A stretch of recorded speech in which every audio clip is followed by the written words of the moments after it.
Todd Heberlein, Candy Gold, Volante Farm. This is so special for me. Now, here's why it's really special for me to have Todd here in the studio today with his brand new cookbook.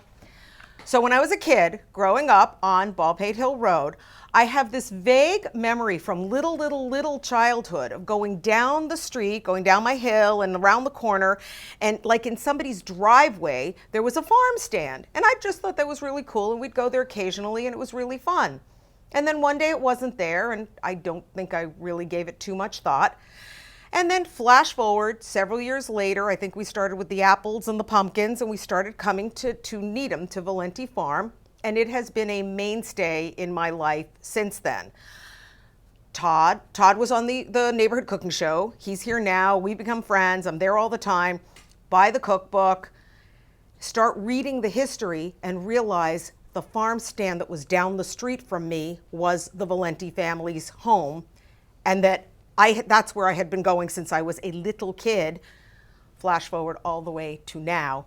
Mind exploded. So this becomes even more special because, like, the story is all here in the book, along with tons of amazing recipes. So, Todd, the recipes in this book are so simple, they're so good, they're so wonderful, that last night I was sort of hanging around. I'm like, I just want to try a couple. So this over here is the cauliflower broccoli fried rice that I actually made last week for company. Everybody loved it. So I said, well, I'm going to whip it up again for the show because this is amazing. This one I've been dying to try. It's the caramelized onion, corn, tomato tart. It's all I had to do to keep my son from digging into it last night. He was so happy with the way this looked and the way we were tasting on the side. It was so amazingly terrific. Talk me through some of the recipes you've got here. Okay. What is this? That is definitely a really great summer one. That is a kohlrabi slaw. So kohlrabi, some of the crops that we grow there, I think are kind of, you know, they're looked at kind of weird, like I'm not sure what to do with it, and they're kind of the unsung hero of the kitchen. So it's kohlrabi and cabbage and carrots and radishes and scallions. And just a lot of great flavor. We mix a little bit of beer mustard and a little bit of roasted peach vinegar, which we make during the season when we get local peaches. Oh, so my gosh. It's bright, it's fresh, it's great as a salad or a side. I mean, forget the ranch slaw and all that stuff. No. You want to try that one? No. Okay, talk to me about that one. That's kind of the all over the world type of salad. It's an escarole salad. And we put local grilled peaches from Sunnycrest Farms. We have grilled wax beans that we grow. Escarole, another great vegetable, not bitter. This one is really fresh and great. A little bit of Thai basil vinaigrette from the Thai basil we grow at the farm. Marcona almonds and some Midnight Moon cheese. So a lot of texture, a lot of flavor, really light and fresh. I could eat it all day. Yeah, me too. All right. What's our pasta dish yes, full disclosure, that was the one I dipped my fingers in and everybody got mad at me. Yeah, I saw her. We'll talk later about that, Candy. It's a really simple pasta. I love baked pastas. We have a lot of Swiss chard that we grow at the farm. So aside from putting it in dishes as is, we also make pesto with it. So we mix pasta with a Swiss chard pesto, some Italian sausage locally made, some heirloom tomatoes because why not? And a smidge of cheese. Okay. All right, maybe a little more than a smidge. I was going to say. You can't go wrong with extra cheese. And then I think kind of what we're known most for, and it's on the front of the book, is the roasted beet hummus.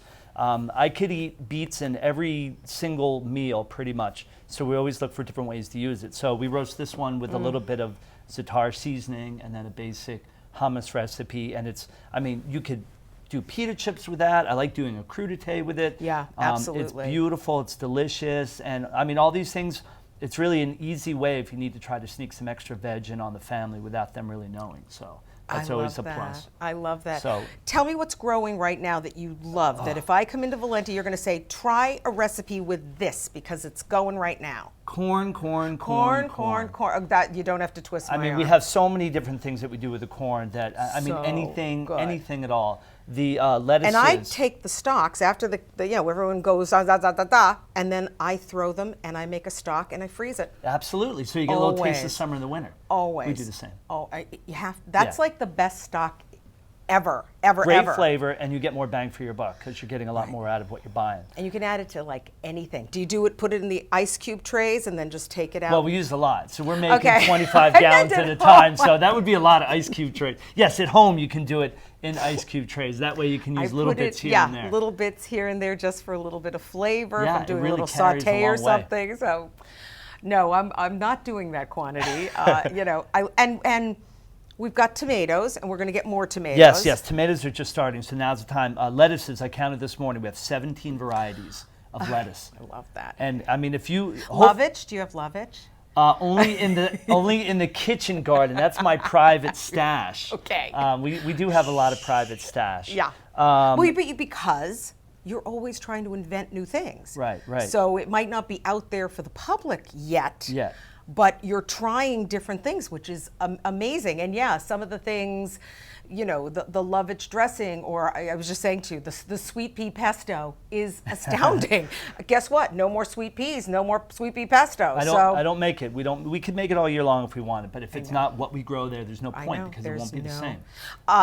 Tell me, last question, just All right. tell me about a little bit of the history of the cookbook. The book, well, so this year marks the centennial that the Volante has been farming, so 100 years. And in a time now where little farms are disappearing, this is a really good testament to a really great family that not only are, stewards of the land, but really great people to work with, and they care for everyone there. So the idea was to do a history book on how the farm came to be, 4 generations farming. Right. And then we were able to add some recipes for myself, my wife Jen, the pastry chef. There's some heirloom recipes from the Volante family. And then we have a guest shot. We have a special vegetable cocktail for every season. I know that. So that's, if you're intrigued by that, you need to look at these. So Cocktails are amazing. A little upset Jen didn't, send over a batch of the pumpkin. Oh, the pumpkin brownies? Yeah, like kind of a little upset they're not All here, right. but that's okay. All right. I'm thinking that's maybe more autumnal, and we're sticking to the summer things, but. Okay. Just saying. I'm not saying anything. Jen, I don't want to sleep on the I do couch. have some favorite desserts, just mentioning.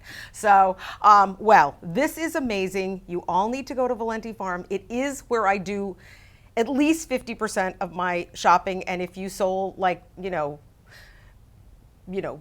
toilet paper, I'd be there full time. Sometimes I have to go to a real supermarket. Cookbook is astounding. My darling, thank you. Thanks for having me. And thank you all for joining me on Newton News and Neighborhood Cooking with Candy Gold.